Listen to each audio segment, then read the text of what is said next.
Men da Søren og jeg hørte dit album første gang, så faldt vi bare over, at der er et nummer, der hedder Thomas O'Malley, som er den her Disney-karakter. Kan du lige prøve, inden at dansklæreren sådan tager over i mig, men hvad hedder det?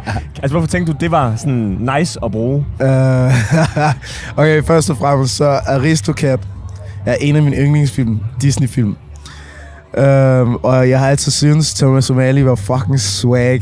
Altså, den her listige baggårdskat, der bare kendte gaden og var sådan, hey, I skal bare følge med mig, jeg har det her slæng her, vi kan komme ud omkring det hele, jeg ved, hvordan vi kan... Det var sådan, den måde, han hustlede på, men på sådan en pimp-måde. Tror du, der er noget af dig selv, der på nogen måde minder om Thomas O'Malley? Ja. Sygt.